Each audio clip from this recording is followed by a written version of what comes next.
여러분, 낮엔 해처럼 밤엔 달처럼 찬양을 다 할 겁니다. 자, 2절에 보면 바울처럼 예수님처럼 살 수 없을까 우리가 찬양을 하는데요. 여러분, 바울처럼 예수님처럼 살 수 없을까라는 것은 무슨 의미입니까? 우리가 예수님처럼 또 바울처럼 거룩한 삶을 우리가 살아갈 수 없을까? 이렇게 찬양을 하는 거죠.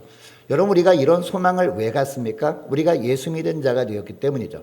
예수 믿고 하나님의 자녀가 된 사람은 무엇보다도 예수님을 닮아가는 삶을 소망하며 살게 되기 때문에 우리가 이런 고백을 하며 찬양을 하는 것이죠. 그런데 여러분, 우리가 이미 거룩함을 받은 것 여러분 아십니까?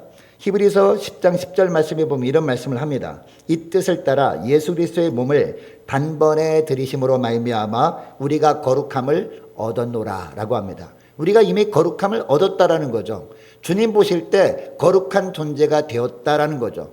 우리가 볼 때는 결코 의인이 아닙니다. 그러나 우리가 예수 믿는 순간부터 주님께도 우리를 뭐로 불러주십니까? 의인으로 불러주시는 거죠. 우리가 볼 땐 여전히 죄인이에요. 그러나 하나님 보실 때 의인으로 칭해 주시기 때문에 우리가 예수님을 통해서 천국 가게 되는 줄 믿으시기 바랍니다. 자, 그런데 베드로전서 1장 16절에 보면 좀 상반되어 보이는 말씀을 또 하거든요. 내가 거룩하니 너희도 거룩할지어다 라고 하고 있습니다. 거룩함을 이미 우리가 받았는데 또 거룩하라 라고 하는 것은 무슨 의미냐? 이것은 무슨 뜻이냐? 이미 거룩함을 우리가 받았어요. 예수님께서 우리를 대신해 십자가 죽으심으로 그 거룩함의 선물이 우리에게 왔습니다. 우리에게 받았습니다. 그럼 우리는 뭐 해야 됩니까? 그냥 받은 것을 끝내버리면 안 되고 이 거룩함을 지키는 것은 우리의 몫이라는 거죠. 할렐루야. 그래서 베드로전서를 통해서 하나님께서 내가 거룩하니 너희도 거룩할지어다 이렇게 말씀하는 겁니다. 여러분, 그러면 우리가 어떻게 하면 하나님께서 이미 예수 믿는 우리를 거룩하게 하신 것을 지킬 수 있느냐, 이것을 오늘 본문을 통해서 말씀하고 있는데요. 첫째로 우리가 어떻게 해야 되느냐? 은혜 안으로 들어가서 은혜 아래 늘 거하는 겁니다. 이것이 필요하다라고 오늘 주님을 말씀하고 있어요. 여러분을 우리가 이건 본문에 보니까 성막 제조에 대한 말씀입니다. 여러분, 하나님께서 이스라엘 백성들을 홍해를 건너게 하시고 또 광야로 인도하지 않습니까? 홍해를 마른 땅처럼 건너게 하신 이유가 뭘까요, 여러분? 법을 주시기 위해서 그렇게 한 거거든요. 그래서 홍해를 건너게 하시고 한 달 정도 이렇게 간 다음에 어디로 인도하십니까? 바로 호렙산 앞으로 인도하시거든요. 호렙산 앞에 인도하셨을 때 모세를 부르십니다. 그리고 모세를 통해서 뭘 주십니까? 십계명 조절판을 주시고요. 율법을 주십니다. 여러분, 율법이 뭐예요? 하나님 나라의 법이잖아요. 이제는 애굽의 바로의 종로로 타는 그런 삶을 이제 청산하고 애굽에서 나왔어서 이제 하나님 나라 백성들이 되었으니까 이제 하나님 나라 법을 주시겠다라고 해서 이스라엘 백성들을 호렙산 앞으로 인도하신 거죠. 자, 그런데 이때 모세는 물론 호렙산으로 올라가셨죠. 올라갔는데 여러분, 나머지 이스라엘 백성들 어디 있었나요? 나머지 이스라엘 백성들은 호렙산 아래에 있었단 말이죠. 호렙산 아래가 어떤 곳이에요? 그 당시에 대평원이었다는 겁니다. 성경에 보면 그것을 광야라고 표현하죠. 이 광야에 있었다라는 겁니다. 앞으로 이스라엘 백성들은 이 광야에서 40년 동안 지낼 것입니다. 자, 그런데 이스라엘 백성들이 총 인원수가 그 당시에 몇 명이었어요? 한 200만 명이 넘는 인파였단 말이죠. 이렇게 많은 사람들이 광야에서 어떻게 지냈을까요? 하나님께서 구름 기둥과 불 기둥으로 이끄셨잖아요. 근데 어느 곳에 가면 하나님께서 이곳이 좋겠다라고 해가지고 장소를 정해주시면 구름 기둥과 불 기둥에 머물렀거든요. 그럼 거기에 어떻게 했어요? 거기에 텐트를 치고 한동안 하나님이 인도하심이 있을 때까지 거기에 머물러서 살았는데 텐트를 치기 전에 가장 먼저 세운 것이 뭘까요? 바로 성막이었다는 거죠. 성막을 세운 다음에 동서남북으로 흩어져 가지고 이스라엘 백성들이 거기에 한동안 머물렀다는 것이죠. 자, 그러니까 이스라엘 백성들이 거주하는 곳 중앙에 뭐가 있어요? 바로 성막이 있었다라는 겁니다. 여러분, 그리고 성막은 당시에 하나님의 임재를 상징하는 곳이었습니다. 자, 그리고 그들이 40년 동안 광야 생활을 할 때 하나님의 은혜가 없으면 여러분, 그들이 살 수 있었습니까? 결코 살 수가 없었습니다. 하나님께서 친히 먹을 것을 주시는 은혜가 없다면 그들은 하루하루 먹고 살지도 못했다는 것이죠. 근데 하나님께서 어떻게 하셨어요? 만나를 내려주셨고 메추라기도 내려주셨고 심지어는 마실 물도 내려주셨습니다. 근데 언제는 주시고 언제는 안 주시고 했습니까? 날마다. 그죠? 그리고 안식일 전날에는 배로 주셔가지고 안식일은 거룩하게 지키도록 했습니다. 여러분, 이것을 통해서 이스라엘 백성들이 무엇을 깨닫게 됩니까? 우리는 하나님의 은혜가 아니면 단 하루도 살 수 없는 존재구나라는 것을 깨닫게 됩니다. 또 무엇을 보서 그것을 알게 됩니까? 바로 성막의 존재를 보면서 하나님의 은혜가 우리에게 필요하구나, 이것을 알았다는 겁니다. 자, 이렇게 함으로 말미암아 하나님의 백성들이 늘 하나님의 은혜만을 사모하며 사는 그런 존재로 지낼 것을 원하셨던 겁니다. 여러분, 오늘날도 마찬가지입니다. 여러분, 오늘날 우리가 매 순간마다 하나님께서 은혜 베풀어 주지 않으면 살 수 없거든요. 할렐루야. 여러분, 이것을 주님께서 원하셔서 우리에게 허락하신 곳이 어디입니까? 바로 오늘날의 성막인 교회입니다, 여러분. 그래서 오늘도 거룩한 주일날 교회로 인도해 주신 줄 믿으시기 바랍니다. 여러분, 당시에 성막 안에는 성소와 지성소가 있었습니다. 성소와 지성소 중에서 가장 중요한 곳이 어디입니까? 지성소잖아요. 그래서 가장 먼저 우리가 지난 시간에 살펴봤던 말씀을 보면 지성소를 어떻게 만들라라고 말씀하셨죠. 지성소에 뭐가 가장 중요해요? 언약궤가 중요하잖아요. 그래서 언약궤를 어떻게 만들라? 그리고 언약궤 위가 어떤 곳이었다고요? 바로 속죄소였잖아요. 속죄소는 어떻게 만들라라고 말씀하신 다음에 그 다음에 오늘 본문에 보니까 지성소에서 휘장을 지나면 어디예요? 성소잖아요. 성소는 어떻게 만들라라고 말씀하시기 전에 가장 먼저 이 천정, 덮개를 어떻게 만들라라고 말씀하는 본문이 오늘 본문에 나오고 있습니다. 여러분, 이 성소는 어떻게 보면, 성소에 보면요, 그 옆에 보면 떡상이 있었거든요. 떡상 위에는 진설병이라고 아시죠, 여러분? 진설병이 이렇게 떡상 위에 놓여져 있습니다. 그리고 반대편에는 촛대가, 7 금촛대가 놓여져 있었고, 자, 그리고 그 앞에는 어디입니까? 바로 휘장이잖아요. 이 성소로, 지성소 들어간 휘장, 그 앞에는 바로 분향단이 있었습니다. 자, 그런데 이처럼 떡상과 그리고 촛대와 그리고 분향단에 대한 말씀을 하기 전에 바로 덮개를 먼저 만들라라고 말씀하고 있습니다. 자, 우리 교회 주변에 보면 간혹 옛날 집을 헐고 새롭게 신축한 빌라들이 많이 있거든요. 근데 빌라를 처음에 지을 때 그 길로 지나가면서 그 과정을 쭉 봤습니다. 그 과정을 봤더니 여러분, 보통 오늘날은 집들은요, 집을 건축할 때 가장 먼저 세우는 게 뭡니까? 덮개부터 먼저 하지 않죠. 가장 먼저 기둥들을 먼저 세우잖아요. 봉들을 막 세우고 기둥을 먼저 세우고 계단을 먼저 만들고 그 다음에 이 모든 것들을 만든 다음에 그 다음에 덮개를 덮는 거죠. 근데 오늘 본문에 보니까 덮개를 먼저 만들라라고 말씀하는 본문이 나오고 있습니다.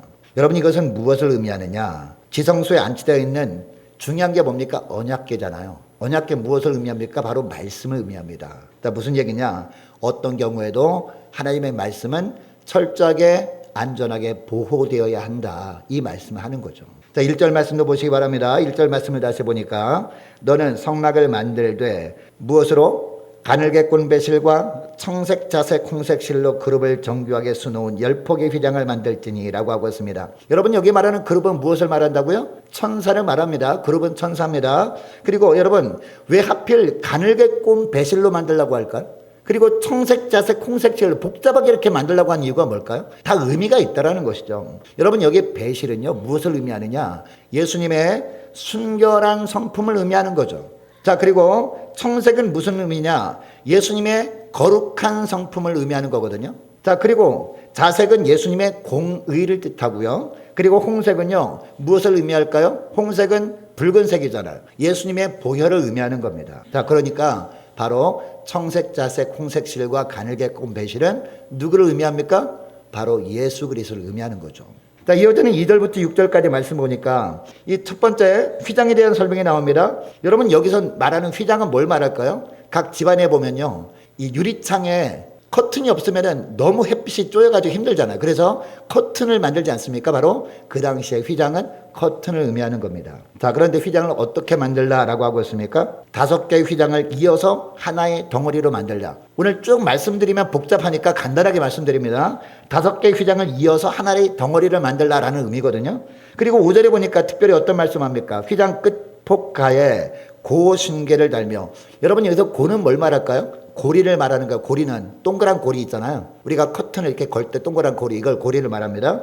고리 신계를 달며 다른 휘장 끝 폭가에도 고 신계를 달고 그 고들을 어떻게 하라? 서로 마주보게 하라라는 거죠. 자, 그리고 그러니까 휘장 끝쪽까지 50개, 반대편에 50개에서 총 고리가 몇 개? 총 100개죠. 그런데 4절에 보니까 이 고리는 무슨 색으로 만들라라고 하고 있느냐? 청색으로 만들라라고 하고 있습니다. 여러분, 고리를 만들었으면 그 다음에 뭐가 필요해요? 고리에 뭐 꿰을 게 필요하잖아요. 갈고리가 필요하잖아요. 갈고리가 있어야 딱 꿰을 거 아닙니까? 이 천막과 봉을 연결하는 갈고리가 필요하다는 거죠. 자, 그래서 6절에 보세요. 6절에 보니까 갈고리를 뭐로 만들라? 금으로 만들라. 금 갈고리를 몇개? 50개를 만들어서 그 갈고리들을 청색 고리에 꿰어서 두 휘장을 하나가 되게 하라. 그러니까 이게 겹친 겁니다. 넓게 한 다음에 100개 고리를 만든 다음에 겹쳐가지고 갈고리 50개 딱 꼽은 겁니다. 자, 그러니까 여러분, 당시에 제사장들이 성소에 하나님께 제사를 드리게 들어갔을 때 어떤 모습이었을까요? 자, 봅시다. 한쪽에는 7 금촛대가 있었잖아요. 7 금촛대 이렇게 불이 밝혀져 있겠죠? 그러면 온 성소를 다 비출 것 아니겠습니까? 그러면 저 위쪽에 뭐가 빛나요? 금 고리들이 빛나겠죠. 반짝반짝 빛나는 거죠. 자, 그리고 이 사방에 보니까 뭐가 둘려져 있어요? 이제 휘장이 드리워져 있을 거라니까. 휘장에 뭐가 있습니까? 뭐가 그려져 있어요? 휘장에 그룹들이 이렇게 새겨져 있지 않습니까? 천사들이. 자, 그래서 이 제사장이 이 성소에 들어갈 때마다 무엇을 느꼈냐? 그리고 맨 밑바닥에는 맨 땅이거든요. 맨 땅. 그 성소에 들어갈 때마다 어떻게 느껴지느냐? 맨 땅은 지구를 의미하잖아요. 우리가 땅을 들이있고 그 하늘에 반짝반짝 빛나는 금고리들은 뭘로 보였을까요? 하늘에 있는 천체로 보였을 거란 말이죠. 수많은 별들이 반짝거리는 거. 그러니까 갈 때마다, 들어갈 때마다 뭘 느꼈을까요? 아, 하나님께서 천지를 창조하신 것이 확실하구나. 이 천지를 창조하셨는데 단순히 천지를 창조하실 뿐만 아니라 하나님께서 모든 것을 다스리시는구나. 하나님이 친히 통치하시는구나. 이 천지 만물 중에 뭐도 있어요? 우리나라도 있구나 라고 생각했단 말이죠. 그 당시에 이스라엘 백성들, 그리고 이스라엘 백성들이 앞날, 이제 앞으로 40년 동안 광야 생활을 해야 될 것 아닙니까? 이 앞날도 그 모든 하나님이 이끌어가는 역사 중에 하나 있잖아요. 여러분, 하나님은 시간과 공간을 창조하신 하나님이십니다. 미래도 하나님이 만드셨단 말이죠. 그 중에 하나가 바로 우리의 인생이 있고 우리의 가정이 있구나라고 느꼈을 거란 말입니다. 그래서 하나님의 통치하신다라는 것을 너무나 느꼈다라는 것이죠. 여러분, 그 당시에 성막입니다마는 이제 가나안 땅에 들어가면 성막이 뭘로 바뀝니까? 성전으로 바뀌잖아요. 성전으로 바뀌는데 성전에 들어갈 때 기둥이 있거든요. 그 두 기둥. 한 기둥이 이름이 보아스, 한 기둥이 야긴이거든요. 그 의미가 뭔지 아십니까? 하나님이 다스리신다, 하나는. 그다음 또 하나는 하나님이 지키신다, 이런 말입니다. 야긴과 보아스 기둥을 보면서 하나님이 지키신다, 그리고 하나님이 다스리신다, 이런 마음을 가지고 딱 들어가잖아요. 들어가면 성소에 딱 들어갔을 때 이처럼 우주가 펼쳐지는 거예요. 우주가. 그걸 느꼈다는 거죠. 그러면서 야, 이렇게 주님의 말씀만 하지 아니하시고 실제로 주님이 다스리시는 것을 보여주시는구나 라고 하는 것을 성소에 들어갈 때마다 보였단 말입니다. 여러분, 이것은 무엇을 의미할까요? 오늘날 왜 이 말씀을 우리에게 주시는, 이게 중요한 게 아니겠습니까? 또 오늘 말씀을 우리가 지식적으로 아는 것도 중요합니다. 그러나 이 말씀을 우리의 삶 가운데 적용하는 게 무엇보다 중요하지 않습니까? 여러분, 하나님께서 우리를 부르실 때 뭐라고 부르십니까? 왕 같은 제사장으로 부르십니다. 제사장은 어떤 존재예요? 날마다 하나님의 보좌 앞에 나가는 존재란 말입니다. 자, 우리는 예수님께서 새롭고 산 길을 열어주셨기 때문에 십자가로 통해서 우리는 항상 예수님을 통해서 하나님의 은혜 보좌 앞에 나갈 수 있는 존재들입니다. 그래서 여러분, 오늘날도 주님께서 오늘날의 성막인 교회로 저와 여러분을 인도해 주신 줄 믿으시기 바랍니다. 그런데 우리가 교회 앞에 와서, 교회에 와서 그냥 앉아있다 가는 것으로 끝내버리면 안 된단 말입니다. 은혜 안으로 깊숙이 들어가야 되는 거죠. 은혜 안에 깊숙이 들어가서 은혜 안에 머물 때에 우리가 뭘 느끼게 된다? 하나님은 우주 만물을 창조하셨을 뿐만 아니라 다스리시는 분이시다. 그리고 우리의 모든 인생과 우리의 가정과 우리가 속한 공동체도 친히 이끄시는 분이구나, 친히 통치하는 분이구나, 이것을 알게 된단 말입니다. 이것을 보여주시기 위해서 오늘 본문의 말씀을 하시는 겁니다. 여러분, 혹시 예배드리기는 합니다마는 은혜 성소 안으로 깊숙이 들어가지는 못하고 단지 그냥 성막 밖에 서성이는 모습으로 그냥 앉아있기만 했던 부분이 많이 있지 않습니까? 여러분, 그러다 보니까 우리가 그걸 느끼지 못하는 거거든요. 아무쪼록 예배드릴 때마다 여러분의 몸만 예배당에 앉아있는 것이 아니라 예배 시간에 여러분의 몸과 여러분의 심령이 예배에 집중할 수 있는 저와 여러분 되시기를 축복합니다. 그래서 은혜 안에 깊이 들어가서 은혜 안에 거하심으로 말미암아 하나님께서 이 모든 우주 만물을 창조하셨을 뿐만 아니라 모두 다스리고 계시고 우리의 모든 삶과 우리의 가정과 우리 자녀들이 앞날까지도 우리의 삶의 앞날까지도 우리가 속한 공동체까지도 주님이 다스리는 영역 가운데 있음을 놀랍게 체험하며 하나님께 영광 돌리는 저와 여러분 되시기를 축복합니다. 이렇게 될 때에 우리 거룩이 지켜지는 거란 말입니다. 우리가 교회를 그래서 사랑해야 되는 거예요. 교회를 사랑해야 되는 거예요. 그리고 교회들은 예배를 소중하게 여겨야 되는 겁니다. 그래야 우리의 거룩을 지킬 수 있고 이 거룩함을 가지고 우리가 세상에 나가서 세상의 것들의 지배를 받고 그 세상의 것들의 종로로 타는 것이 아니라 하나님의 뜻에 따라서 세상의 것을 우리가 주님의 뜻대로 통치하며 다스리며 살아갈 수 있는 것이다. 이것이 바로 하나님 나라의 삶이다라고 말씀하고 있는 겁니다. 여러분 또 둘째, 오늘 두 가지만 살펴보기를 원하는데요. 둘째로 우리가 어떻게 할 때 우리의 거룩을 지킬 수 있느냐? 하나님의 보호하심을 받아야 된다라는 겁니다. 자, 7절 말씀 보시기 바랍니다. 7절 보니까 그 성막을 덮는 막 곧 휘장을 무엇으로? 염소털로 만들고 11폭을 만들지며 라고 합니다. 여러분 오늘 본문을 몇 번 읽어보면요. 그 당시에 성막 덮개는 4겹으로 이루어졌구나라는 것을 알게 됩니다. 오늘 본문 쭉 읽어보면 간단하게 정리해드리면 4겹으로 만들라라는 거예요. 왜 4겹으로 만들라고 했을까? 뭐 한 겹만 만들어도 될 것 같은데 왜 4겹으로 굳이 만들라고 했을까? 무엇보다도 그만큼 세상과는 구별된 삶을 살아야 된다라는 것을 보여주는 겁니다. 그리고 주님께서 이처럼 확실하게 우리를 보호해주겠다라고 하는 의미에서 4겹으로 만들라라고 말씀, 4겹으로 만들어서 위에 덮으라라고 말씀하시는 겁니다. 어떻게 보호하신다라고 하는지 자 보겠습니다. 자, 성막을 덮는 휘장을 무엇으로 만들라? 염소털로 만들라라고 하고 있습니다. 왜 염소털일까요? 왜 염소털일까요? 그 당시에 염소는요 속죄 제물이었기 때문이에요. 그러니까 성막을 덮는 휘장을 염소털로 만들라는 것은요 주님께서 우리의 속죄 제물이 되어서 이 땅에서 고난당하고 피 흘리심으로 말미암아 우리 영혼은 보호받게 된다라는 겁니다. 이것을 의미하는 거예요. 그리고 14절 말씀 보시기 바랍니다. 14절 보니까 붉은 물들인 순양의 가죽으로 막의 덮개를 만들고 해달의 가죽으로 그 윗덮개를 만들지니라 라고 하고 있습니다. 자, 그런데 왜 이번에는 순양의 가죽일까요? 그리고 또 해달의 가죽은 또 뭘까요? 당시 순양의 가죽과 해달의 가죽으로 덮으라라고 한 것은요. 그 당시에 이 건축 재료 중에서 이 순양의 가죽과 해달의 가죽이 방수 효과가 뛰어나대요. 방수 효과 그리고 단열 효과가 뛰어나다라고 합니다. 여러분 당시 이스라엘 백성들이 광야 40년 동안 생활했던 것을 떠올려 보시기 바랍니다. 아무것도 없는 허허벌판에서 지내야 됐습니다. 어떤 때는요. 사방이 다 사막지방인 곳에 머무를 때도 있었을 겁니다. 여러분 중동지방의 특유한 날씨가 어떤 날씨인지 아십니까? 물론 우기 때는 비가 옵니다만 건기 때는요 비 한 방울도 내리지 않아요. 하늘에 보면 구름 한 점도 없단 말이죠. 낮에는 어떻게 할까요? 너무나 뜨거운 태양빛이 막 내리쬐요. 너무나 덥죠 낮에는. 근데 밤에는 추워요. 그죠? 그리고 간혹 모래바람이 불기도 하지 않겠습니까? 뜨거운 동풍으로만 하나님 앞 바람을 이렇게 불게 하셨다라는 것이 요나서에도 나오고 그죠? 그리고 출애굽기에도 나오지 않습니까? 뜨거운 동풍 같은 게 불어오면 사막의 모래바람이 어마어마하게 이렇게 불어오는 거죠. 너무나 열악한 환경 가운데 지냈다는 겁니다. 그리고 우기에는 비 오는 시기잖아요. 그때는 이 바람과 함께 뭐가 와요? 너무나 거친 비바람이 몰아치기로 했다라는 겁니다. 자, 그러나 순양의 가죽과 해달의 가죽으로 덮인 성막 안에 있으면 어때요? 추워도 걱정 없는 거죠. 그죠? 더워도 염려 없는 겁니다. 비가 오나 심지어는 엄청나게 강한 모래바람이 불어도 걱정하지 않아도 되는 겁니다. 이처럼 하나님께서 우리를 보호하신다 이 말씀을 하는 겁니다. 여러분 오늘날 이 성막은 무엇을 말할까요? 성막은 예수 그리스도의 몸을 말합니다. 성전이 바로 예수님의 몸이라고 예수님이 요한복음 3장에서 친히 말씀하지 않으셨습니까? 자, 그래서 주님이 뭐라고 하십니까? 너희가 이 성전을 홀라 내가 사흘 만에 일으키라 말씀하시잖아요. 이 성전은 예수님의 몸을 가리킴이라 라고 분명히 사도 요한은 요한복음 3장에서 이야기합니다. 자, 그리고 오늘 성막은 그러니까 무엇을 의미한다? 예수 그리스도를 의미하잖아요. 그죠? 예수 그리스도를 의미하는 게 성막인데 그렇다면 예수님의 몸이 오늘날 뭐예요? 예수님의 몸이 교회잖아요. 그죠?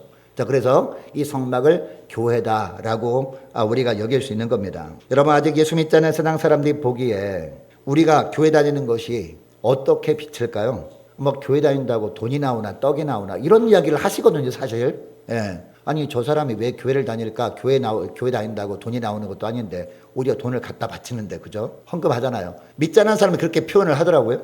그리고 아무런 인간적인 유익이 없는 것처럼 보이는데 왜 교회 다닐까 궁금해한다는 것이죠. 그러나 오늘 본문을 통해서 알게 된 사실이 뭡니까? 오늘날의 성막인 교회는 우리가 악하고 음란한 세상에서 우리의 거룩을 지킬 수 있도록 우리 영혼을 보호해주는 공동체다라는 것을 말씀하고 있는 것이죠. 아멘. 교회가 바로 예수님의 피로 사신 그리스도의 몸인 공동체이기 때문에 그렇다는 것이죠. 여러분, 그러므로 어떠한 광풍이 몰아쳐도 말씀 공동체인 교회에 속해 있으면, 그리고 교회에서 드리는 예배에 집중하고 심지어는요 구역 안에서 영적인 교제를 사모하면서 살게 되면 우리 주님께서 주님의 보혈로 우리의 영혼을 안전하게 보호해 주신다는 겁니다. 자, 그러니까 나는 예수 믿긴 한데 교회 속하는 건 싫은데요 라고 하는 것이 여러분 맞는 얘기예요, 틀린 얘기예요? 틀린 얘기다라는 겁니다. 교회에 속해서 교회 가르침 안에 거하여 주님께서 주님의 보혈로 우리를 안전하게 보호해 준다고요. 이 말씀을 하는 겁니다. 여러분은 여러분이 거룩을 지켜주는 오늘날의 성막인 교회를 귀하게 여기고 있습니까, 여러분? 험한 세상에 사는 동안에 엄청난 기세로 불어닥치는 모래바람과 비바람과 인본주의 가치관이라는 광풍이 부는 이런 상황 속에서 늘 말씀 공동체 안에서 이 주님이 주시는 말씀을 통해서 저와 여러분이 영혼을 보호받고 있는지 한번 돌아보시기를 원합니다. 여러분 14절에 보니까 또 붉은 물들인 순양의 가죽으로 막의 덮개를 만들라라고 하셨잖아요. 그리고 해달의 가죽으로 그 윗덮개를 만들라라고 하십니다. 여러분 특별히 붉은 물들인 순양의 가죽이라고 합니다. 여러분 순양의 가죽 그냥 가죽으로 덮으면 되지 않을까요? 왜 붉은 물을 들이라고 했을까요? 붉은 물을 들인 순양의 가죽으로 덮개를 덮으라라고 하는 것일까요? 여러분 제사장이 이제 성막에 갈 때마다 가장 먼저 보이는 것이 무엇이 보였을까요? 물론 먼지들이 뒤덮일 때는 안 보였을 겁니다만 평소는 뭐가 보였을까요? 붉은 물들이 순양의 가죽이 보였을 거란 말이에요. 가장 먼저 우리가 무엇을 생각해야 돼요? 바로 예수님의 피를 생각해야 된다라는 의미겠죠. 여기에 순양은 바로 예수님을 의미하는 것 아니겠습니까? 그래서 이 순양의 가죽에 붉은 물을 드리라 라고 한 것은 주님의 보혈을 사람들이 늘 생각하게 하라라는 거 아니겠습니까? 여러분 교회 올 때마다 가장 먼저 주님의 십자가를 우리가 묵상하면서 교회 나오시기를 축복합니다. 주님의 십자가 보혈을 깊이 묵상하면서 주님의 보혈이 아니면 나는 아무것도 아닌 존재고 주님의 보혈이 아니었으면 나는 죽은 존재일 수밖에 없는데 주님의 보혈 때문에 내가 산자가 되었구나. 그리고 이처럼 나를 살려주실 뿐만 아니라 나에게 더 건강한 영혼으로 지내게 하기 위해서 말씀을 주시려고 하는구나. 기대감을 가지고 주 앞에 나올 수 있기를 축복합니다. 자, 그런데 여러분 하필 왜 가죽일까요, 여러분? 가죽 말고 다른 재료도 있지 않았을까요? 왜 하필 가죽이냐? 붉은 물들인 순양의 가죽, 그 다음에 무슨 가죽? 해달의 가죽. 왜 가죽일까? 저는 이게 궁금해가지고 기도했더니 하나님께서 디모데후서 말씀을 떠올려 주시더라고요. 여러분 디모데후서는 어떤 책입니까? 사도 바울이 죽기 바로 직전에 쓴 책이 바로 디모데후서입니다. 이제 사도 바울이 3차 전도여행을 마치고 로마로 압송돼 가잖아요. 황제한테 재판을 받기 위해서. 자, 재판을 받기 직전에 있습니다. 그래서 이제 처음에는 가택연금을 했다가 이제 장소를 옮깁니다. 감옥에 가두는데 그 감옥이 오늘날도 존재한다고 합니다. 자, 오늘날 그 로마에 가보면요, 새 분수 수도원이라고 했습니다. 그 옆에 보면 천국의 계단 교회라고 있는데 거기 지하가 바로 그때 갇혔던 감옥이래요. 거기서 쓴 책이 바로 디모데후서입니다. 죽기 바로 직전에 이 바울이 디모데한테 어떤 편지를 써냈냐? 네가 올 때 특별히 가죽에 쓰여진 책을 가져오라 라고 합니다. 여러분 이 말이 무슨 말일까요? 가죽에 쓰여진 책이 뭘까요, 여러분? 성경책을 말합니다. 할렐루야. 자, 그러니까 죽기 바로 직전에 오니까 자기 믿음이 흔들릴 것 같은 느낌이 든 거예요. 자기가 두려워하는 마음이 들 것 같은 생각이 든 거예요. 그래서 자기의 영혼을 끝까지 보호해주고 지켜주는 것은 바로 주님께서 말씀의 가죽으로 자기를 덮어줘야 자기가 끝까지 믿음을 지킬 수 있구나라는 것을 느낀 거예요. 그래서 마지막 부탁하면서 특별히 가죽 종이에 쓴 것을 갖고 오라라고 한 거죠. 여러분 오늘 본문에서 이 가죽으로 덮으라라고 한 것은 무슨 의미일까요? 이 안에 뭐가 있어요? 가장 중요한 언약궤가 있잖아요. 자, 그러니까 말씀 가죽으로 날마다 주님께서 우리를 덮어주신다는 거죠. 우리가 어디에 있을 때, 은혜 아래에 있을 때, 은혜 안에 나올 때 주님의 몸된 교회를 사랑하는 마음으로 예배를 사모하는 마음으로 주 앞에 나와서 우리가 전심을 다해서 신령과 진정의 예배를 드릴 때 말씀 가죽으로 우리를 덮어주신다는 거죠. 그래야 우리 영혼을 보호해 주시고, 그래야 우리가 주님께도 이미 우리에게 허락하신 거룩을 지킬 수 있다라는 겁니다. 이 상태에서 우리가 세상을 향해 나갈 때 세상의 것에 우리가 정복당해서 그 세상의 것에 종로로 타는 비참한 삶을 살지 아니하고 하나님의 뜻에 따라서 세상의 것들을 다스리며 살게 되어진다. 하나님 나라의 삶을 비로소 살게 되어진다. 이 말씀을 하고 있습니다. 여러분 이것을 기억하시고, 자, 오늘 주님께서 은혜 아래 나오라 라고 말씀하고 있습니다. 여러분 은혜 안이 어떤 곳입니까? 교회 예배 장소가 은혜의 자리인 줄 믿으시기 바랍니다. 또한 예배 끝나고 난 다음에 우리가 주중에 모임이 있죠. 구역 모임이 어떤 모임이에요? 그냥 만나가지고 그냥 농담 따먹게 하는 그런 시간이 아니잖아요. 구역 예배는 어떤 시간이에요? 받은 은혜를 나누는 시간인 줄 믿으시기 바랍니다. 구역 공과를 통해서 받은 은혜를 나누고 또 주일날 받은 은혜를 나누는 시간이 바로 구역 모임이란 말이에요. 여러분 주일 예배는 소홀히 하고 구역 예배도 멀리하고 뭐 나만 대충 살면 되지 뭐 그렇게 한다고 해서 우리의 거룩을 지킬 수 있는 것이 아니다라고 말씀하고 있습니다. 여러분 그 당시에 제사장들도 이처럼 늘 이렇게 성소에 나갔을 때 비로소 주님께서 부어주시는 놀라운 은혜를 눈으로 보면서 이처럼 거룩을 지킬 수 있었던 것을 기억하시길 원합니다. 여러분 이것을 기억하시고 예배를 소중히 여기고 구역 예배를 소중히 여기고 살아가는 저와 여러분 되시길 축복합니다. 그래서 우리 주님께서 주님의 보혈로 그리고 말씀 가죽으로 저와 여러분을 지켜주는 그런 놀라운 은총을 덧입으면서 거룩을 잘 지켜나가시는 저와 여러분 되시기를 축복합니다. 그래서 이 세상에 정말 선한 영향력, 영적인 선한 영향력을 끼치며 하나님께 영광 돌리는 저와 여러분 되시기를 축복합니다. 자, 기도하겠습니다. 하나님 아버지 감사합니다. 오늘 출애굽기 16장 말씀을 통해서 성막의 은혜가 우리에게 가장 소중한 은혜임을 깨닫게 하심을 감사드립니다. 하나님 이스라엘 백성들이 광야 40년 세월을 사는 동안 그들이 거처 중앙에 성막을 세우라고 하셨던 것은 무엇보다 하나님의 은혜로만 사는 자들임을 알게 하시기 위함임을 또 깨닫게 하심을 감사드립니다. 하나님 광야에 세워져 있던 성막이 사람들이 보기에는 흠모할 만한 아름다운 것이었고 너무나 초라해 보여서 사람들은 화려한 세상의 것들에 시선을 돌리고 그쪽으로 향해 달려가지만 저희들만큼은 하나님의 은혜가 임하는 성막인 교회를 가장 귀하게 여기며 살아갈 수 있도록 은총 내려 주옵소서. 하나님 인생에 엄청난 광풍이 불어올 때 오늘날의 성막인 교회에서 주님께서 베푸신 은혜로 깊이 나아감으로 말미암아 주님께서 주님의 십자가 보혈과 말씀 가지로 우리 영혼을 덮어주시는 축복을 누리며 살게 하여 주시옵소서. 또한 특별히 주님께서 부르심에도 주님께 나오기 부끄러워 주저하고 있는 지체들이 혹시 있다면 그들도 주님께서 다 찾아가 주셔서 그들이 예배도 회복되게 하여 주심으로 말미암아 예배 안에 은혜 나누는 모임 가운데 예비하신 영적인 축복을 함께 누리며 사는 복된 저희를 다 되게 하여 주옵소서. 감사드리오며 우리 주 예수 그리스도의 이름으로 기도드리옵나이다. 아멘.